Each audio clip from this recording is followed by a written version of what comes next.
全职业系统加载完毕，已获得基础职业药农，提升药农等级可解锁新职业。重生者果然都有系统。恭喜主人得到药农职业，获得技能药材探测雷达，自动显示周围10米药材。学长，你想好了没？只要你承担失火的全部责任，所有赔偿我们节目组全部承担。有系统，我就能自己挣钱了，不用你们赔。我会赔桑外婆新房子，而且要赔一座大房子。哎，建一栋房子至少要5、6万呢。你是想你爸拿这个钱，还是哄桑外婆自己掏钱？我自己赚钱。小沙，外婆给你熬了菜籽油，给你好好补补。桑婆婆还活着，我重生了。我因为调皮顽劣，被富豪老爸送来山村参加变形记节目。我不想吃苦，想要逃回家。三外婆为了找我意外摔死，如今给了我再来一次的机会，我一定好好对外婆。三外婆，我来帮你烧锅。哎呦，小尚啊，你去歇着吧。啊，对了，今天刚榨的菜籽油，你闻闻它香不香？香，香吧？今天就用这个油给你炒菜。好。导演，这个许尚身上没什么戏啊，和他在城里劣迹斑斑的样子完全不一样。把这段掐了，想办法给他加点戏。哪有一开始就这么懂事儿的？导演，快失火了！你赶快出去！你赶紧让开啊！哎呀，那是油。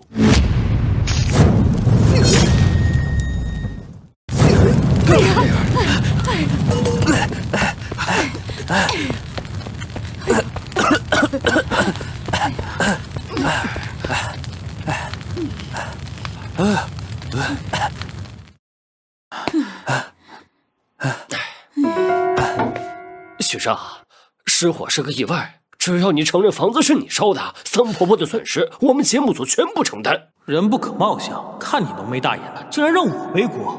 只要他认了，节目组绝对有爆点。城市叛逆富二代不满农村生活，纵火烧房逃避现实，这话题一炒，收视率绝对炸。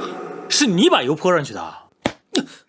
我是把油泼上去了，但要不是你去给桑外婆烧锅，会起火吗？你是想让你爸知道真相，让他来替你赔偿吗？全职业系统加载完毕。全职业系统加载完毕，已获得基础职业药农，提升药农等级可解锁新职业。重生者果然都有系统。恭喜主人得到药农职业，获得技能药材探测雷达，自动显示周围10米药材。许尚，你想好了没？只要你承担失火的全部责任，所有赔偿我们节目组全部承担。有系统，我就能自己挣钱了，不用你们赔。我会赔桑外婆新房子，而且要赔一座大房子。哎，建一栋房子至少要5、6万呢。你是想你爸拿这个钱，还是哄桑外婆自己掏钱啊？我自己赚钱。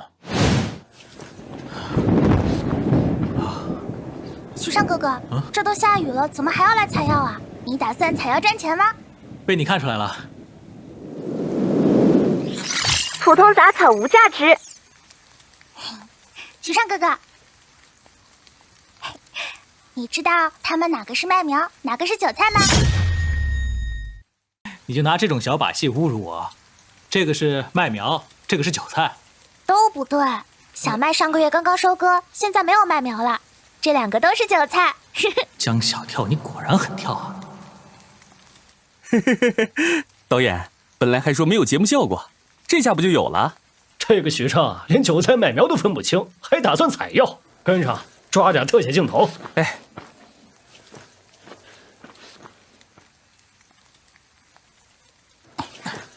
慢点啊！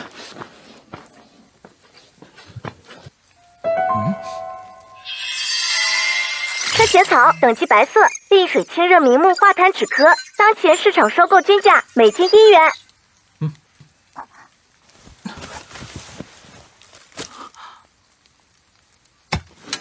车前草虽然便宜了点儿，但是蚊子再小也是肉。8折车前草，药能经验+1。许尚哥哥，你挖这个做什么？这是药材，当然是挖出来卖钱。这个不值钱的，我们平时都是用来喂猪的。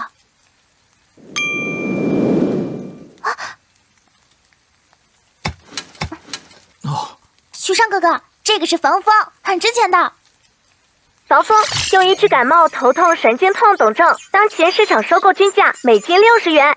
野生防风这么值钱啊？每斤60元，挖1000斤就能挣6万了。许尚哥哥，这个防风很难找的，这只就给你了。不用。开启药材探测雷达。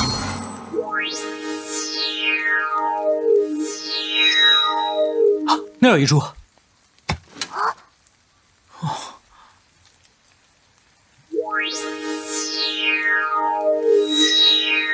还有一株。这防风明明最难找了，难道许尚哥哥真是城里来的天才？去别的地方找找，咱们走。导演，他俩好像挖了不少药材啊。切，不用管，一个娇生惯养的城里娃就不可能分清杂草和药材。走。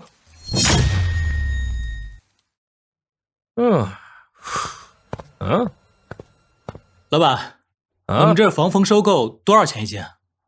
这节目组可以啊，走哪跟哪。你跟着小跳来的，师傅给你个实在价，3块钱一斤啊，这十里八乡不会有我这价高的。系统显示的这市场价可是60一斤，我好不容易挖了50-60斤，本以为能卖3000多块钱，这差价太黑了。老板，你这价连人工费都不够吧？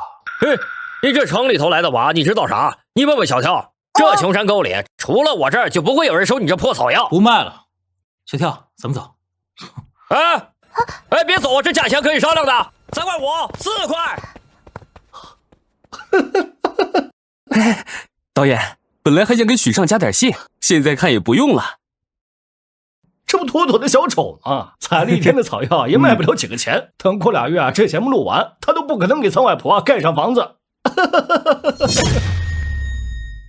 小沙，你去城里卖药，没有钱可不行。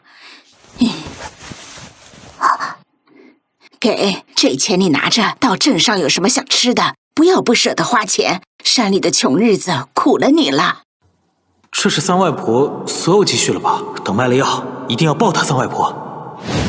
导演，这草药还没卖钱呢，许尚就开始大手大脚的花起来了。桑婆婆给他钱的时候，我看他眼睛都红了。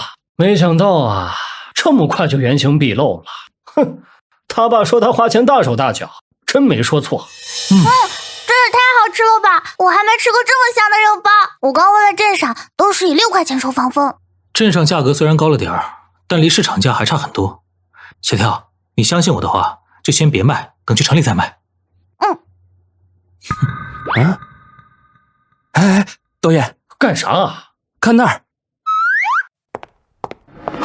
小跳，跟我来。7分，不能再高了。许尚不见了啊！快跟上！导演，你说许尚不会要跑吧？快找，肯定还没有走远。许尚哥哥，我还从来没有来过市里呢。老板啊，收药材吗？山里刚采的野生药材。是正经野生的。你想卖多少钱？防风市场价1斤60，您看着公道价就行。小兄弟挺懂行啊，55一斤。你这些药材我全要了。行55，尚哥在村里卖3块，在这能卖50多。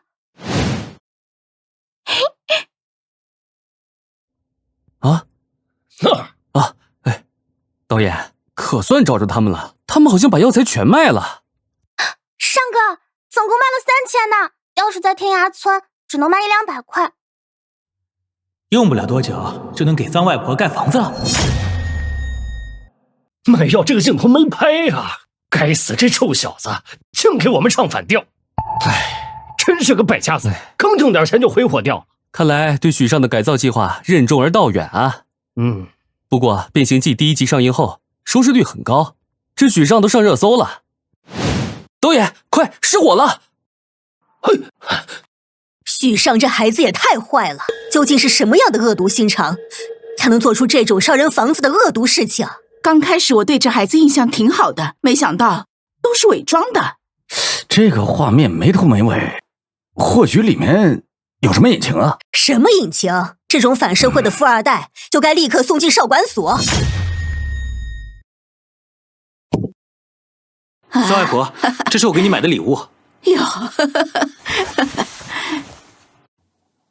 还有借你的钱还给你。这么多啊！卖药能卖这么多钱？开什么玩笑？卖药能卖这么多钱？导演，许尚不会作弊了吧？他甩开我们是为了去市里的银行取钱？先不用管，要是他真作弊了，更说明他是偷奸耍滑的富二代。等真相曝光，收视率肯定暴涨。说哪儿来的500块？是不是偷别人的钱？爸，这都是我自己挖药卖的钱。胡说！又不是没卖过药，卖药才能卖几个钱呢？他爹，你先别着急，先听小跳说。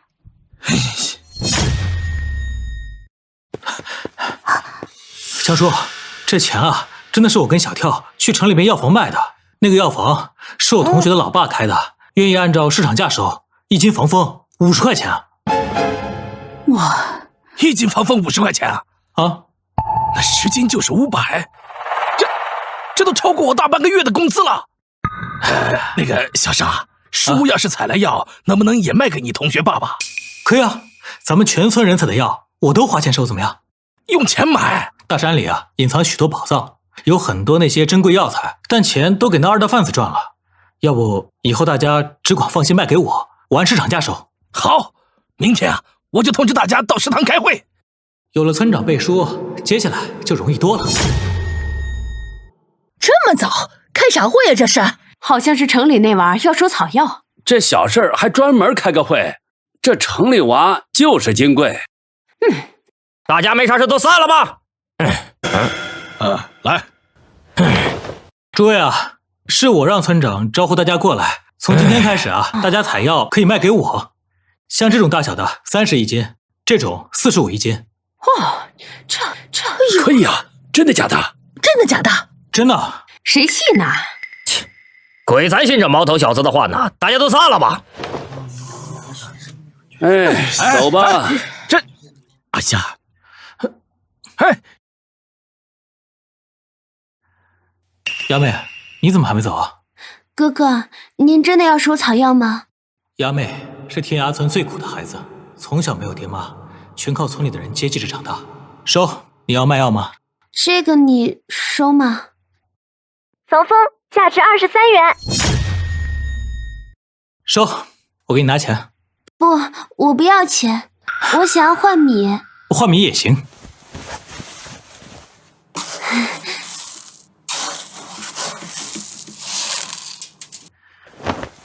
给，谢谢哥哥。这给你。谢谢哥哥。哎，亚妹啊，又去找村长借米去啦？不是，这是我用1株防风和许尚哥哥换来的。哎呦，1株防风能换这么多呀？难道这城里的娃说的都是真的？那啥，我家里烧着水呢，我先走了啊。我家衣服还没洗，我家菜地还没交呢。哎呦，宝娘不是回家烧水了吗？哎呀，闲着没事出来转转。三婶，你不是在家里洗衣服吗？衣服洗好了，我来砍点柴火。哟，陈大姐，你也是浇完地没事出来转悠的？我去那边逛逛。我们也走。呸！我先来的。呸！你是我先来的。我先来的。我先来的。咱们都好好排队啊，不然我不收了。哎，小尚，你看婶这些药能卖多少钱？导演，许尚这么收药，万一真让他挣着钱怎么办？就这点破草药，能值几个钱啊？城里那些药房可精着呢，就他这，等着看他赔钱吧。三婶，这几株防风品相不错，我给你凑个整。算你300块。哎呦，哎呦，这是300块钱呀！老头子，你快掐我一下。哎呦，真的呀！这抵我们卖2个月鸡蛋了。我的老天爷，卖这么多钱啊！还怎么插队呀？小尚，看看叔这个，刚挖的那么苗，水灵着呢，才叔，这是幼苗，还没长成呢，我这不收幼苗。怎么不收呢？这不都是防萌吗？这细的跟头发丝一样，你现在挖了，咱们明年后年上山挖什么？放屁！你在这唬老子呢？老子挖了半辈子草药了，你是不是看不上我三药材啊？才叔，现在把幼苗挖了，那咱们的子孙后代靠什么赚钱啊？是啊，太缺德了。他说的有道理，就是啊，太缺德了。好啊，你们这群忘恩负义的王八蛋！以前要不是我三药材收你们破草药，你们他妈的！三药材，你还有脸说？还骂人呢他！那么一大筐，就给8块钱，就是不你啊！他转手卖到城里就赚了10倍。真是的。行，你们等着啊，看这小子到底能撑多久。等他撑到裤衩子破了，我看你们拿什么嘚瑟。到时候你们得跪下来求我。这人太有理了。小尚，不要理那个混蛋，快看沈西挖的这些草药能卖个啥价？这破药铺搞什么鬼？连拍摄都不让进，许尚到底挣了多少钱，完全拍不到啊！是啊，就算许尚作弊，我们也拍不到证据啊！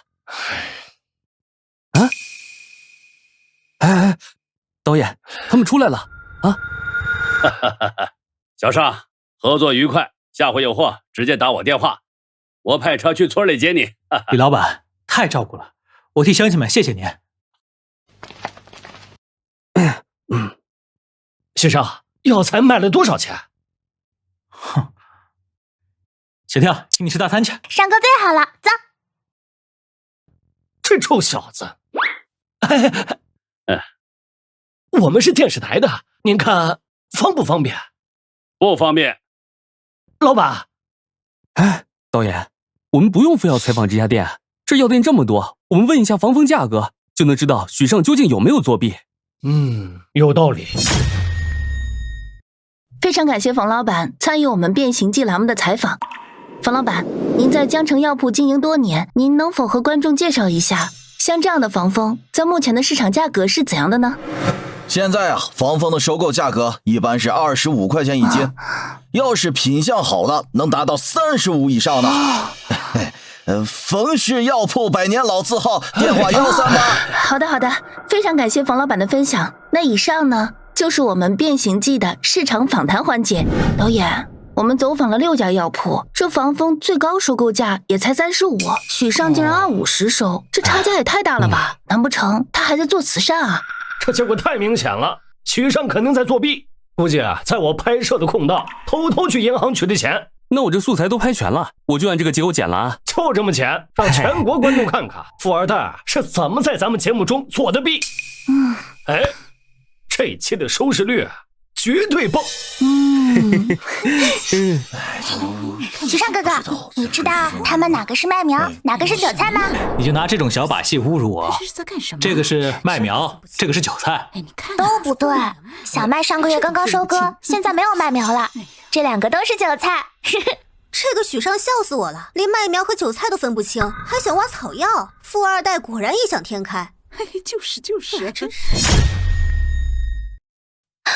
尚哥，总共卖了3000呢，要是在天涯村，只能卖100-200块。来到城里后，一直表现很正常的许尚，做出了让所有人都意想不到的动作。我先来的，明明是我先来的，我先来的。咱们都好好排队啊，不然我不收了。根据我们的发现，这一趟卖药之后，许尚身上有了几千块钱，但这笔钱真的是许尚自己挣来的吗？这么短的时间内就挣了几千块钱，恐怕没有那么简单吧？看来这钱不是他挣的喽。现在啊，防风的收购价格一般是25块钱一斤，要是品相好的，能达到35以上的。许尚家里很有钱，会不会有一种可能，他在村里高价收购药材，是为了将自己的钱洗白？关于许尚是否在节目中作弊，我们暂且不得而知。在接下来的节目中，我们将探究事实的真相。放屁！这节目组的人都是棒槌吧？野生价格能和种植的一个价吗？我就说富二代没一个好东西，弄了这么多啊，原来是为了洗钱。小年纪就会诈骗，这种人呐就应该进少管所，不然呐等长大了以后，那就是个社会的败类。各位，许尚是否作弊啊？节目组还没有下定论，现在说这些有点为时过早了。在接下来的节目中，我们将探究事实的真相。这节目组真不当人，让我背黑锅就算了，还这样诋毁我。上哥，你也别往心里去，要不我去找三婶他们，让全村人都来跟你作证。恭喜主人知名度提升，获得新职业小吃厨师。知名度提升也能获得新职业，这么说也不用着急自证清白，黑红也是红啊。算了，我会自己证明真相。哦。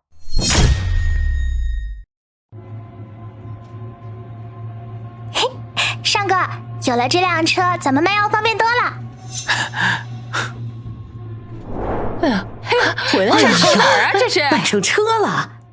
哎呦，这小尚啊，这么快就买车了，怕是啊，卖药挣了不少钱呢。你们没看电视吗？小尚的药根本卖不了那么高的价，那是他偷偷在银行取钱倒贴我们的啊！他的钱多的花不完嘛，他取钱倒贴我们，就是，人家是富二代，那零花钱都好几万。哎呦，小尚啊，真是个好孩子。没想到许尚这个富二代居然会做馅饼，我就不会做呢。摆拍谁不会啊？能不能吃就不一定了。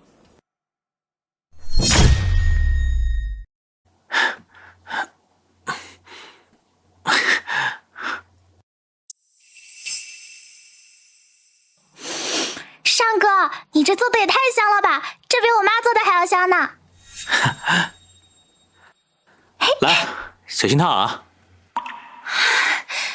好，谢谢。这也太香了吧！我从来没吃过这么香的饼。太好吃了，比肉还好吃呢。恭喜做出精品美食馅饼，经验值加100。看起来真好吃啊！光是看他们的表情就非常非常好吃。哎呦喂，看你们那点出息，那一个馅饼那么多好吃。哎呦，我的娘啊，这啥味儿啊？香的人腿都软了。是不是桑婆在炸油馍？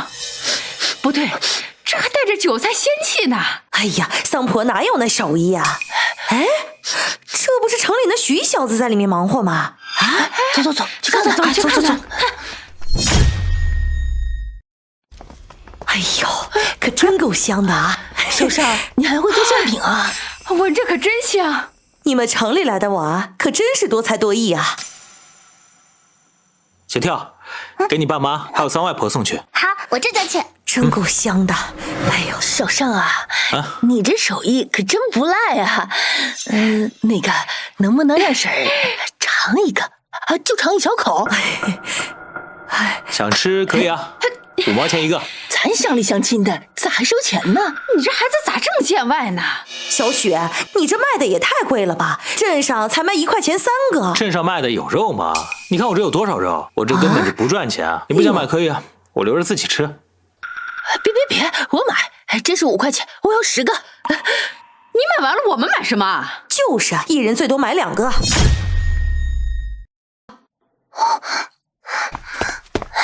许尚，能不能卖给我们几个？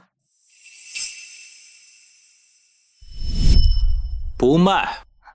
我1块钱买一个。我又不缺这几块钱啊。不过诬陷我的主谋是导演，和其他人也没有关系。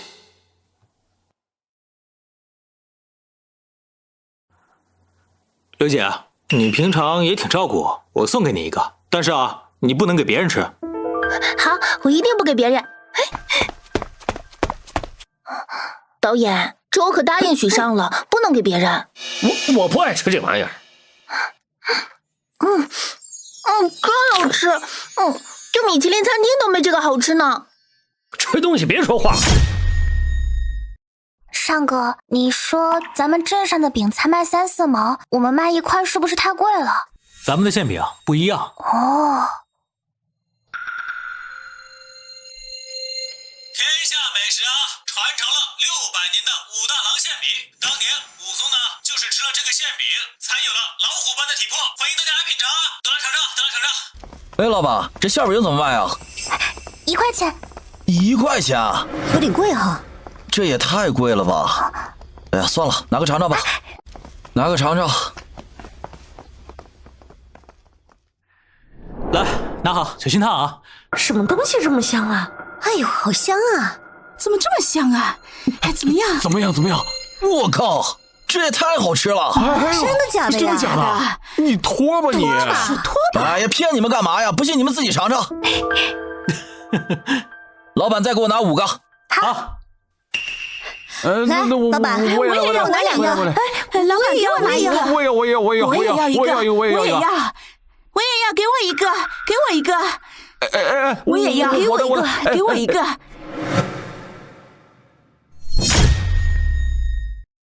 导演，许尚改过自新，靠自己双手挣钱，收视率应该也很高吧？有那么夸张吗？这农村人没吃过好东西，一个馅饼也能有多好吃啊？刘慧，工作时间擅离职守啊，谁让你去买饼的？导演，这不是看你没吃饱饭吗？要不您尝尝？哎，我就不相信了，一个富二代能做出来多好吃的。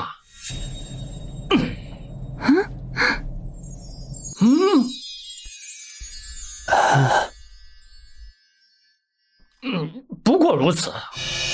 导演，要不再来一块？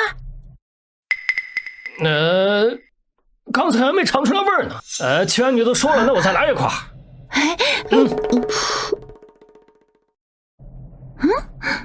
怎么样？哎呀，工作去，工作去。咱导演这嘴啊，比金刚石都硬。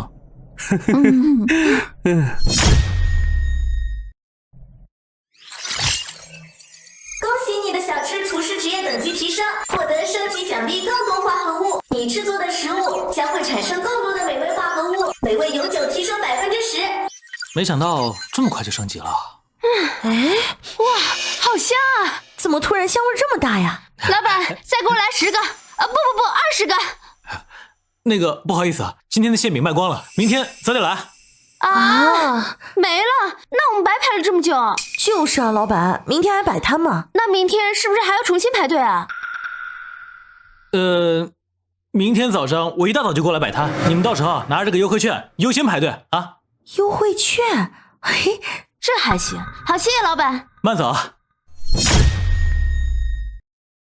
868、869、870，上哥，咱们卖了870，除去成本还有500多块钱呢，你也太厉害了吧！要想给桑外婆盖间像样的砖瓦房，可真不容易啊。哎呀，小尚，大家都说你做的饼好吃，你看我当村长这么久，还没给大家谋过什么福利，村里打算拿出一部分钱，请全村人吃一次饼。哎呦，这可真好吃呀！真香啊，好吃，太香了！小尚的手艺确实不一般，我就从来没吃过这么好吃的饼呢。看看这个，真不错。来都吃啊！您能跟我们观众朋友们分享一下许尚做的馅饼到底什么水平吗？太好吃了！我从小到大就没吃过这么好吃的饼。美味，真的是美味，我都快吃到流眼泪了。妈妈的味道，我想起来小时候妈妈做的饼了。哎呀，我知道观众朋友们可能已经觉得非常不可思议，但是确实啊，非常的好吃。是啊，真的超级好吃。哎，不行，我还得再吃几口。兄弟们，这就是火爆全网的武大郎馅饼，你看看这队排的都快排到镇口了。快去买啊！别光拍，赶紧排队，赶紧排队！肯定营销，农村能有什么好吃的？哎，不要慌，兄弟们，我已经提前替你们买回来了。现在我就帮你们先品鉴品鉴啊！快吃快吃，我不信能有多好吃。这富二代就会炒作。我靠，这饼太好吃了！演，继续演，继续演！你们听我跟着说，我呀，这饼皮酥得跟千层似的，这里边肉馅啊鲜嫩多汁。我靠，实在是太好吃了！我蠢到家了，我排了这么长的队啊，我就买了1块。哎呦，今天天真热哈！哎呦，这都第几辆了？今天村里啊，这是开豪车展啊，这是。可不嘛，听说都是城里来的大老板，专门来吃小尚的馅饼。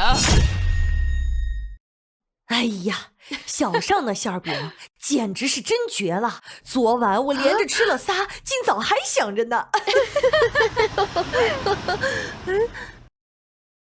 哟，你看这又来了，哎呀，这老乡，打听一下，徐尚家怎么走啊？就是那个卖馅饼的武大郎馅饼那个小伙子啊，找小尚啊。他这会儿准在桑婆家呢，你往那边走啊，就到了。你们这城里的大老板都跟疯了一样的往这儿跑，那馅饼再好吃也不至于吧？你们不懂，现在网上都传疯了，有人出500块代购1张饼。别废话了，赶紧开车，再晚就卖完了。这么值钱呢？哎呦！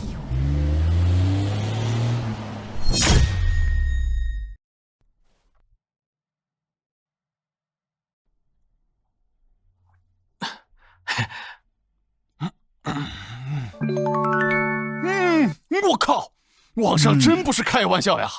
这馅饼，也太好吃了。老子以前吃的山珍海味，竟然还没有这1块钱的馅饼好吃。小许老板，再给我来30张馅饼吧，我空运回去。给我来1000张。我的妈呀！喂，是货运公司吗？啊，在天涯村。啊，对，我要100张。我要50张。尚哥，这一下子要这么多，咱们做得完吗？我还是低估了美食的诱惑，这也是天涯村的机会，借助网红美食的效应，肯定能带天涯村脱贫致富。看看，年轻人就是年轻人，这么多饼做到明年他都做不完，等着看吧。许尚啊，马上就要打退堂鼓了。导演，要不要去帮忙？帮什么忙？就是要在全国观众面前让许尚变成小丑，这才是收视率。小尚，你要把武大郎馅饼的配方交给全村。你知道城里人花10几万都想买你这个配方啊，太贵重了。江叔，村头王婶家房顶都已经漏3年了，还有后山李叔家那个孩子连个像样的鞋都没有。我想带着全村人致富，一个配方算得了啥？好小子，我这个村长啊，就该你来当。你想干什么，尽管说，我一定全力支持。好。哎，小尚，为了办集体企业，把祖传的手艺都掏出来了，咱们村儿也不能白占便宜。想跟着挣钱的，按户头入股，最低500块，别想着光伸手要分红啊！这还要出钱呢？你不愿意啊？小尚能和我们办企业，那是我们村的福分。集体企业，多你一个不多，少你一个不少。你要不愿意啊，就出去。哎，不，村长，我不是这个意思啊。我的意思是说呀，我能不能一个人把大家出的钱全包了，让那个大家呀把股份给我就行。哎呦，咱婶儿啊，你这算盘打得我在村口都听着了。就是，好事都让你们家给占尽了。我们家虽然穷，500块还是拿得起的。都闭嘴！按户头入股，最高限3000，谁要不愿意啊？现在就滚出去！接下来由小尚宣布招聘计划。恭喜主人制作出全国闻名的网红美食，获得技能招聘。你可以开启招聘员工模式，在该模式下，你能够看到招聘者相应的属性和天赋。这个技能来的正是时候。咱们这个天涯村企业啊，要招聘一些员工，就优先从咱们村里人中优先招聘。小尚，那个我想问问你啊，那招聘员工发不发工资啊？姓名桑翠兰，性别女，年龄43岁，属役低级，服务低级，天赋5。三婶看来不适合当员工，发当然要发，咱们是正经企业，不仅要发工资，还要给大家交5险1金。哎呦，这个好呀，这个太好了，我都想应聘了。海他爸，咱村里办企业，咱家出来1000块钱，那都是砸锅卖铁凑的，还借了不少钱，那钱能回来吗？哎呀，瞎操心，人家小许是富2代，能差你这点钱？再说了，人家把祖传的馅饼秘方都交给你了，往后支个摊儿也饿不死。哎，咱能去当员工不？听说他有那个5险1金。当员工，咱家就别想了，这好事哪能轮到咱们？肯定啊，有关系人家的，别想太多，吃饭啊。好吧，跟咱也没啥关系。哎，吃饭。张二姐，张二姐在家吗？小许，小许，你咋来了？吃饭了没？不用，我来啊是有正事找你们。张二姐，你已经被咱村企业招聘为正式员工，月薪800，五险一金，你愿意干吗？我吗？哎呀，傻愣着干啥？说话呀！愿意，100个愿意。那这样，明天就去村委会去签合同，我还得去通知其他人，我就先走了。哎，好，行。海他爸，你掐我一下，我不是在做梦吧？哎呀，是真的。哎呦，这小许真是活菩萨呀！对，太好了。老板，来2个包子，要热乎的。好嘞，慢走啊，谢谢。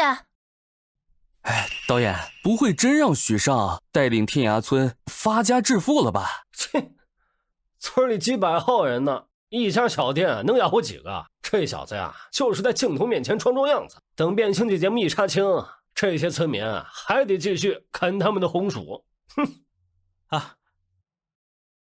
第一家店只是开始，等天涯早餐的招牌打出来，很快就能扩张到第2家、第3家，然后我就能继续招员工，形成良性循环。尚哥，不好了，出大事了！小跳，出啥事了？你别着急，慢点说。哎呀，说不清你自己看。老板，这多少钱？5块。来，家人们来看看，开车100多公里就来这儿买这网上很火的武大郎馅饼，我来给大家尝尝。呸！什么玩意儿啊？面粉没发酵好，肉馅也是馊的，什么玩意儿？还没我家楼下卖的好呢！笑死了！这馅饼我看着就难吃。可是我听说这饼很好吃啊，还敢接触网红店？我看这肉馅都发黑，这能吃？千万不要再来啊！他买到的不是真正的武大郎馅饼，说明镇上有人假冒咱们的招牌卖劣质馅饼，败坏咱们的名声。尚哥，那现在怎么办？只是不能这么算了。正好，我们趁着这次机会，让大家认识一下真正的武大郎馅饼。走。大家好，我是许尚。最近听说有家特别火的武大郎馅饼，所以呢，我就特意来到了三马镇。这不看不知道一看真是吓一跳。这镇上一共开了8家卖武大郎馅饼，所以呢，我就特意买了几个。为了防止大家踩坑呢，我就先替大家品尝一下。这个是赵四武大郎馅饼，味道还不错。只不过这里面用的是鸡胸肉，这冷冻鸡胸肉呢，可比猪肉的价格便宜1倍呢。所以减肥的朋友建议大家来品尝一下。许尚怎么给竞争对手打广告？哎，你们不懂吧？这是在打假呢。哥，弹幕问你怎么给对手在打广告呀？问这烧饼不是你自己做的吗？这是刘记武大郎馅饼，我呢就不品尝了，也不推荐大家品尝。为什么不吃啊？小黑子露出犄角了。许尚是不是和这老板有仇啊？弹幕说你为什么不吃？是不是和这老板有仇啊？一张武大郎馅饼其中50%都是肉馅。这家的馅饼里面都是僵尸肉，也就是冷冻了1年以上的猪肉，所以不建议大家吃。必须举报这家黑心商家，这才是良心主播。哥，弹幕夸你是良心主播，说你真牛。家人们，想要尝到最正宗的武大郎馅饼，认准天涯早餐店。我们呢在30镇天涯村等待你来品尝最地道的武大郎馅饼。拜拜。哥，你也太棒了吧！导演，大事不好了！又怎么了？素材丢了还是设备坏了？哎，不是，天塌不下来。不是，是许尚，他前2天直播打假的视频火了，全网播放量破2000万，微博热搜第1呢。那这不好事吗？正好给咱们节目做流量啊。那要是过2天他直播说他要聊一聊和导演那些不得不说的故事，那样也行吗？早餐店的收入应该够给桑外婆盖新房子，但要带领天涯村脱贫致富还不够。哎，许尚，我们俩谈一谈。我现在没空，忙得很。许尚，我承认你很有能力，但你不能把天涯村当成你个人的舞台。你不能因为节目成名后，给这里留下一堆烂摊子。烂摊子。你来，你就明白了。走啊！哎呦，买这离手啊！下钱了！大！你看啊！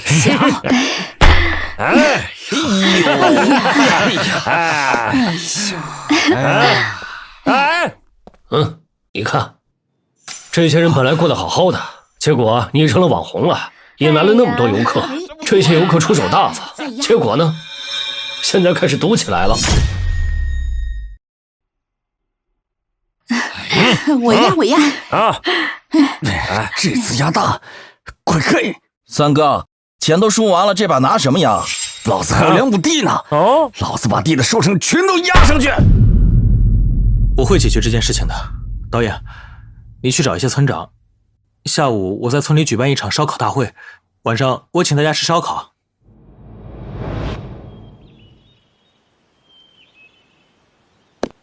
哎呦，这肉真香啊！哎呀，各位乡亲们，今天呢，除了请大家吃烧烤，还有一件重要的事情要解决。啥事儿啊？搞得这么正式。咱们村啊，有人开设赌场，放高利贷，坑老百姓的血汗钱。这事儿啊，必须得有说法。徐少，你什么意思啊？你一个外来的，这村里的事你管得着吗？三有才，你吼什么吼啊？就是，人家小许在咱们村做了那么多事儿，要不是人家小许教咱们村做早餐，你那小卖部恐怕早就关门了吧？啊，桑有才，你耍什么横？你在村里边开设赌场，坑自己人，你还是不是人？就是。各位乡亲们，听我说两句。咱们天涯村啊，刚刚起步，早餐店呢也刚刚开始，眼看着好日子就要到了，但有人呢，他不想跟我们一起致富，开赌场放高利贷，那是把百姓们往火坑里面推呢。放屁！你在这装什么圣人呢？你一个城里来的富二代，这村里的事你知道吗？你凭什么指手画脚？我没有资格，但有人有资格。谁当管老子的事儿？桑才，你要干什么？村长，你胳膊肘可不能往外拐啊！咱俩可是亲戚，这小兔崽子想在村里搞事儿。哎呦，真动手啊！江富国，你他妈打我！因为一个外人啊，你连自己人都不认了？打的就是你这个败类！开赌场坑乡钱，放高利贷，逼老张家卖地，你也配提亲戚？就是，这桑有才真不是个东西，人渣！小许这是为民除害。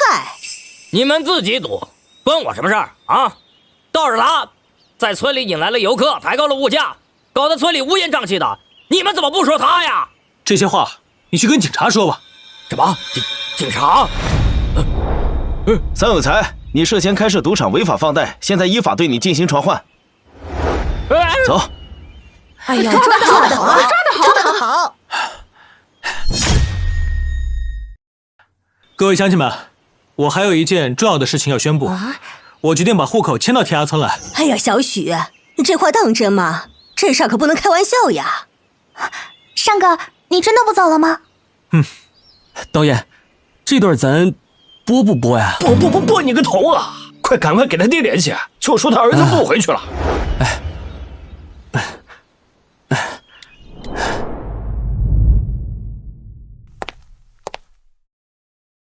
小龙啊，别忙了，去玩吧，交给张姨收拾就行了。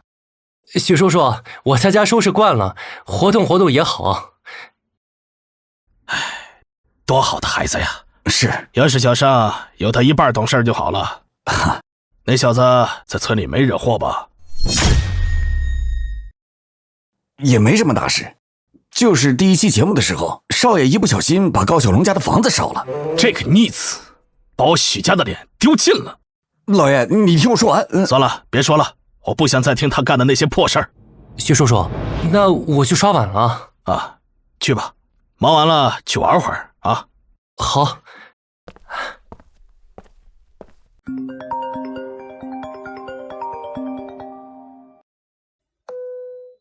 导演呐，我那逆子在那儿又闯什么祸了？徐总，不是闯祸，是许让他要把户口迁到农村，不打算回来了。我知道了。备车，去天涯村。好的。哎呦，小尚啊，咱天涯村山好水好，可终究不是你的家呀。你的家人在城里等着你呢。外婆，我想清楚了，我要带着天涯村脱贫致富。许尚，留在天涯村这么大的决定，你爸知道吗？我现在长大了，我能够为自己的决定做选择。那你学业呢？就这么放弃了？我可以跟学校商量，我先休学，等到村里面的产业稳定之后，我再回去上学。小许，你可不能耽误自己啊！就是啊，你为了咱们村做了这么多事儿，可不能因为我们耽误学业啊！乡亲们，我决定留在天涯村呢，不是一时冲动，是我深思熟虑的选择。我觉得跟大家一起改变这片土地，就是最有意义的人生。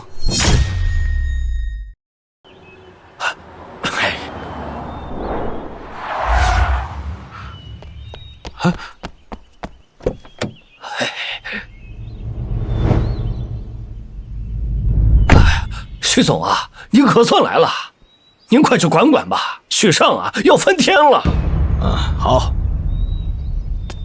哎呦，小许的爸来了。哎呀，准是来接小许回家的。人家小许是富二代，人家是住大别墅的人，怎么可能在咱们这贫困村？我听说你打算一辈子待在天涯村，不回家了。爸，我是要把户口迁到天涯村。你要是跟我回去，不仅能继承家业，衣食无忧，在我的支持下，甚至能够成为全国乃至全世界瞩目的商业新星。爸，我喜欢这里，我不想看着这些勤劳的人就为了一日三餐发愁。你想好了，不后悔？绝不后悔。好，那我就看你在这儿能带出什么名堂。徐总，您不劝劝？年轻人这脑子一热做出来的决定，咱可不能顺着他意思了。劝，有什么好劝的？这样不挺好的吗？那许尚他可是您儿子呀。那又怎么样？在农村没什么不好的嘛。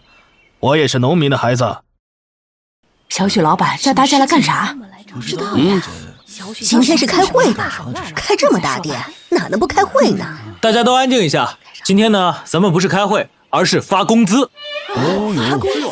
天涯早餐想要开分店扩展，必须要有足够多的优秀员工。想要培养优秀员工，其实很简单，只要肯发工资砸钱，员工自然会用心工作。这就发工资了？我们还没干几天呢，我们才干5天。哎，小雪，合同上不是说下个月中旬才发工资吗？合同啊，那是一般情况。咱们天涯早餐店运营的那么好，所以啊，提前给大家发工资。废话少说啊，来，太好了，现在就给大家发工资。张桂香，二姐，这是你这个月的工钱。哇，真发工资！我才上5天，应该是200呀。二姐，您负责扫视材料，从来没有出过差错，所以这100啊是给你的奖金。哎呦，二姐，今晚请客啊！就是，请客啊！好，今晚大家都来我家啊！宝娘。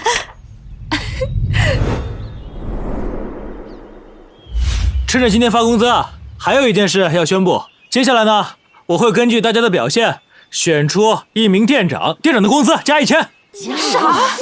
店长加1000？这比城里的大饭店挣的还多呢！哎呀，小许就是我们天涯村的福星啊！大家安静一下，听我把话讲完啊。这一次呢，没选上店长也不要灰心，咱们天涯早餐店呀，马上就要扩张开分店，所以啊，店长的位置有的是。好，太好了。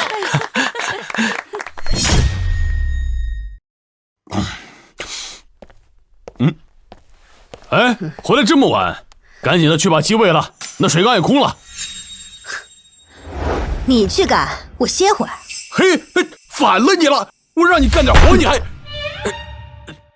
这哪来的钱？人家小许刚发的工资，比你种地挣得多吧？才干几天，就这么多？你刚才说让我干啥？那啥，别，媳妇儿，鸡我去喂哈，水我去挑，你好好在这儿歇着，饿了先啃着馒头，我再给你做俩菜。恭喜主人，你的知名度提升，获得新技能寻宝探测器，可以自动搜寻周围高价值的宝物信息。该技能1周只能使用1次哦。系统提示的宝物应该就在这附近啊。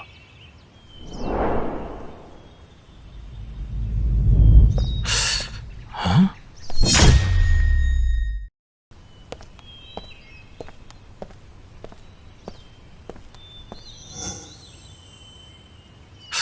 哦。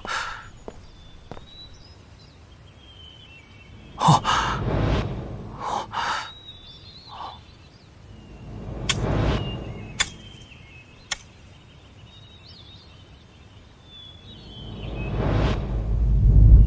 野生人参，看这人参的纹路，至少得有80年吧？啊，快拍特写！哎，哦，导演啊，这是野生人参，人参啊，多少钱1斤？导演，这玩意儿不论斤，按克。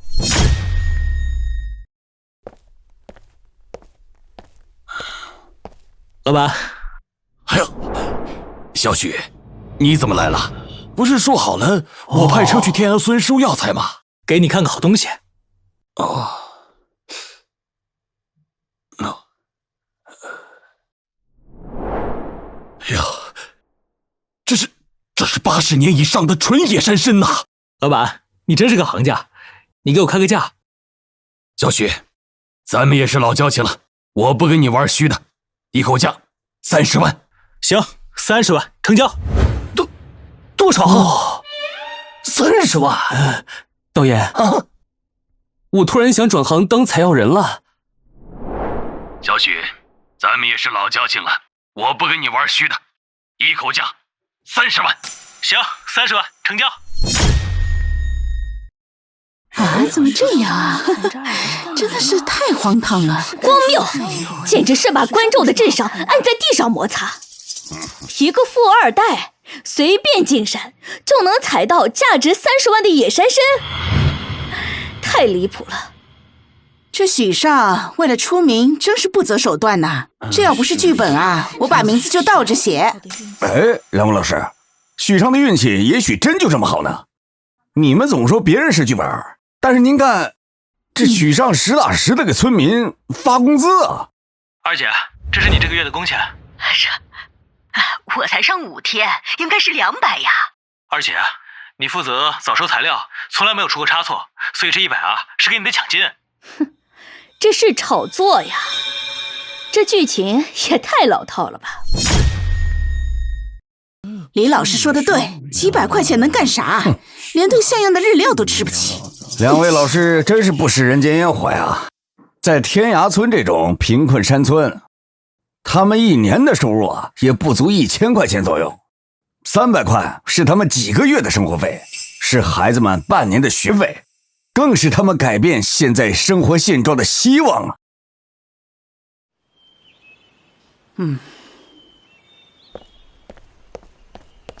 外婆，这活儿交给我来干嘛？你去歇着。哎，没事没事，我现在还能动呢，这点活累不着。您都累1天了，该歇歇了。没事儿，好孩子。我帮您一起干。恭喜主人知名度提升，解锁中级职业建筑师，获得技能3级泥瓦匠、3级装修工、0.5级雕塑家、0.5级风水堪舆。中级职业这么强，竟然还附带4个技能，正好给桑外婆盖房子。许尚，好消息，桑外婆的房子不用你盖了，节目组来盖。不用我盖了，我刚解锁建筑师职业，正想大显身手，你说不让我盖了？是这样的，桑外婆的房子也是由于节目事故导致的，所以呢，这个节目组要全部承担了。主要是咱们台里要新策划一个梦想建筑师栏目，第1期就要给桑外婆建新房。不用了啊，桑外婆的房子我会负责到底。哎呀呀，那都是国内知名的建筑团队，你有什么？你建草台班子啊？谁说我要找别人盖啊？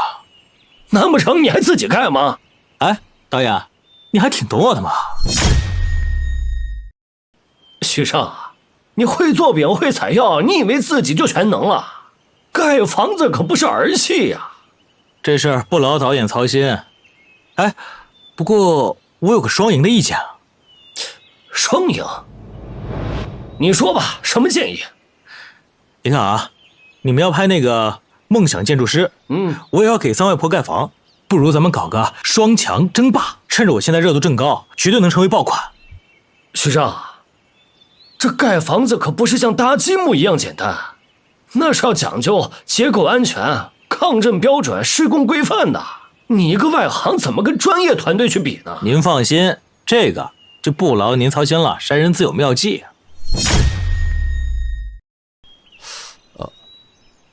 好。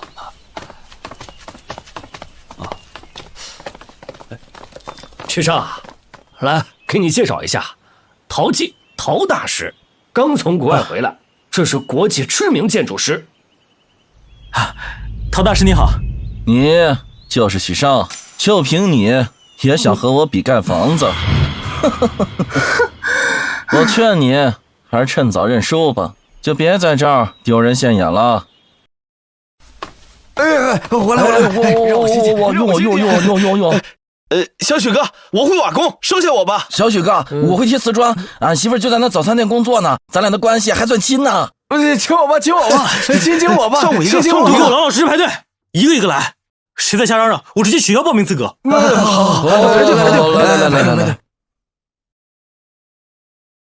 虽然都会一些建筑技能，但是等级还是太低了。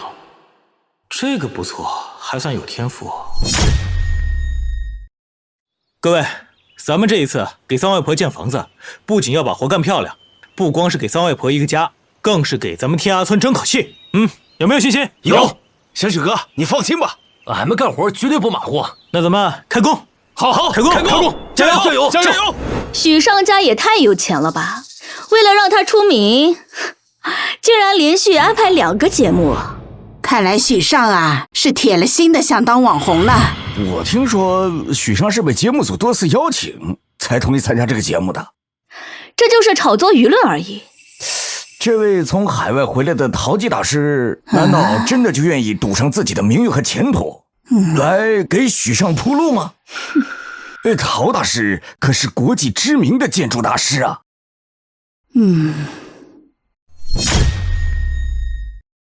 陶大师，听说您团队的地基工程只需要3天就能完成。准确来说是52个小时，我们采用模块化施工，每个环节都精准到分钟。52个小时，这效率太夸张了吧？模块化施工不愧是国际团队啊！我看这许尚肯定要认输求饶了。对了，我们的节目已经开始拍了，许尚人呢？怎么还没有见到他？是不是没有通知他？我通知了，我亲自通知了3遍呢。许尚人呢？会不会输不起人跑了？这节目刚开始就出现演出事故。观众朋友们先别急，我这就联系许尚。喂，刘姐。许尚，你知不知道这梦想建筑师已经开播了呀？我知道啊。那你知道你还不回来盖房子？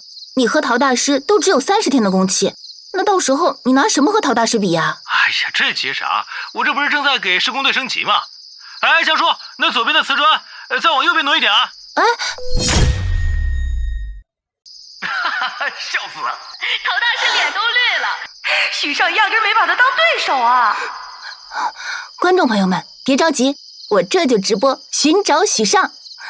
走，这块施工要加快呀！小雪你们先忙啊！这活干得漂亮，这是1万块尾款，你数数。不用数了，姐。那我走了啊。这2天就赚了1万块钱，装修果然是个赚钱的活。观众朋友们，我们终于找到许尚了。许尚，你知不知道梦想建筑师节目已经开始了？知道。那你知不知道工期只有30天，你已经浪费1天了？知道啊。我明白你的意思啊，但是呢，作为一名建筑师，我对自己的作品是非常严格的，你看。所以啊，我才没有着急着建房子，我这是在工作中寻找灵感。是这样吗？要不是为了给工人升级，我早就去盖房子了。淘金的专业施工队可不是吃素的。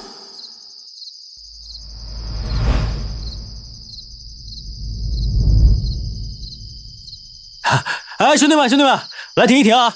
咱们发点奖金。下来，慢点。哎呦，小许哥，真发钱啊？这还有假？来，你的，这是今天的加班费，工资咱们另算。好嘞。观众朋友们，看来许尚选手，非常注重团队建设呀。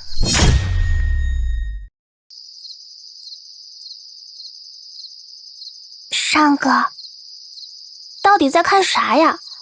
你都看半天了。我在想，要是把天涯村打造成旅游景点，该选什么建筑风格？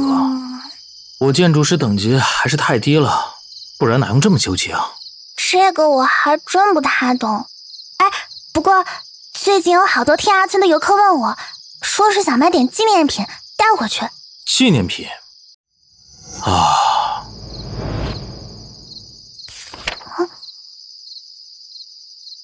你这是？小跳，他当成纪念品怎么样？尚哥，你还有这手艺呢！恭喜主人，制作泥人彩塑一个，建筑师经验加100，还差900经验就能升级了。捏泥人竟然还能刷经验，还能提升建筑师等级，那这样就不用去浪费时间搞装修。小跳，我们多捏一点泥人，作为天涯村的纪念品。是个好主意。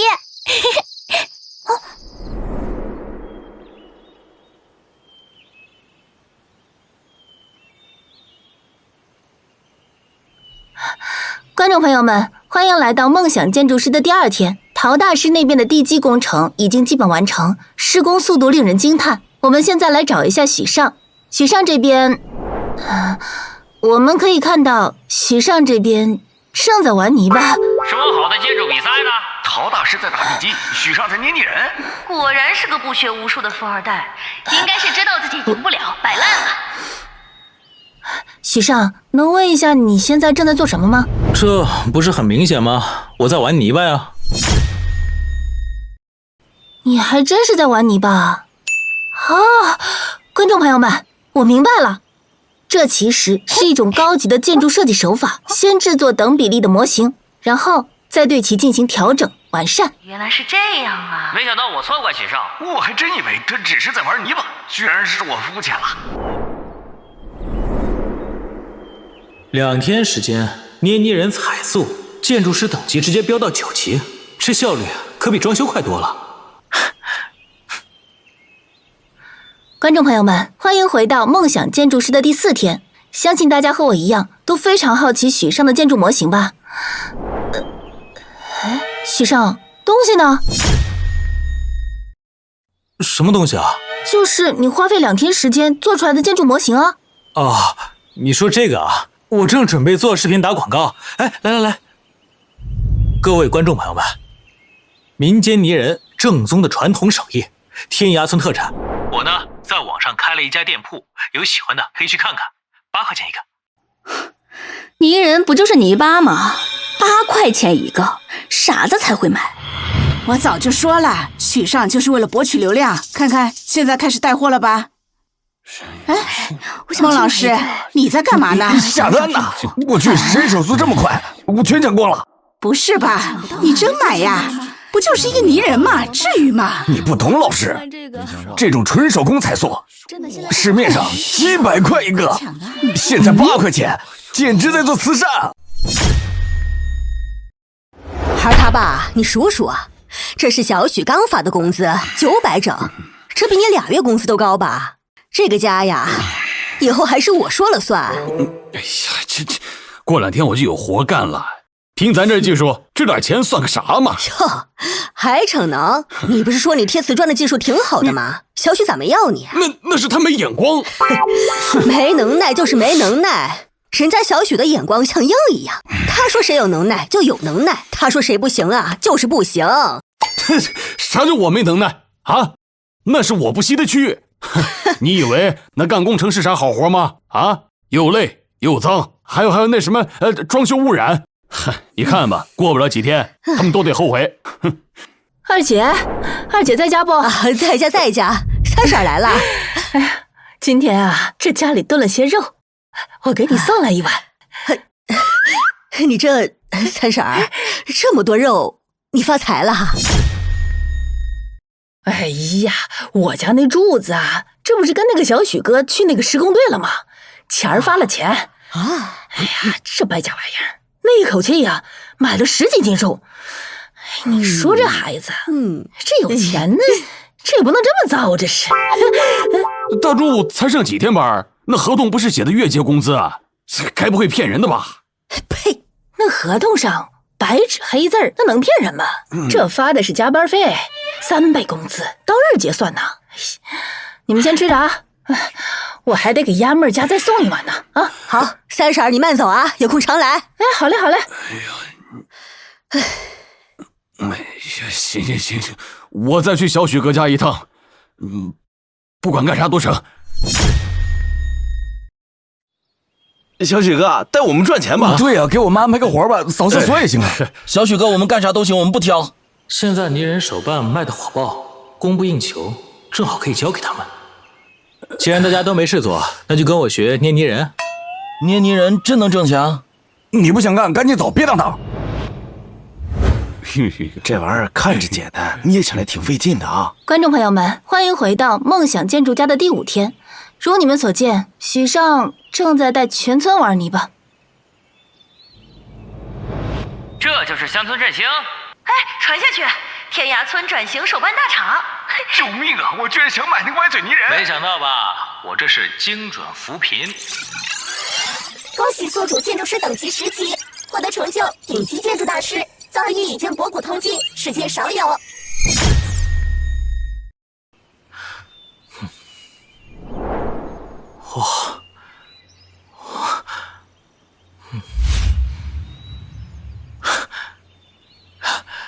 刘姐，我准备现在开始盖房子。盖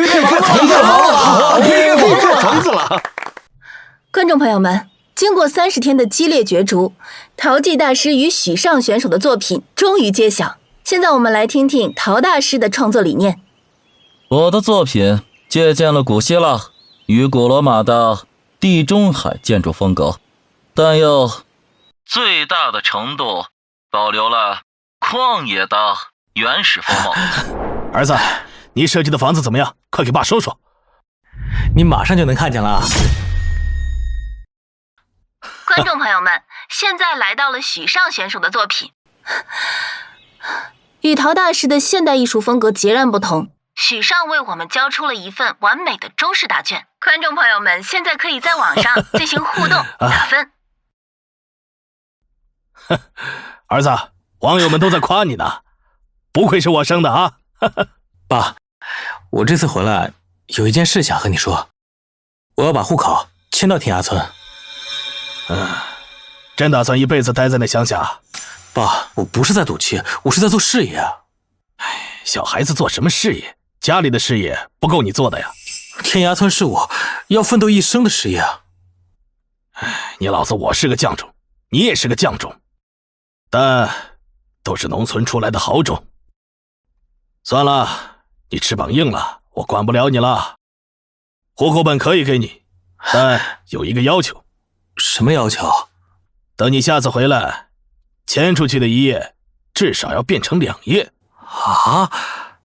不行就3页，要不然就4页啊！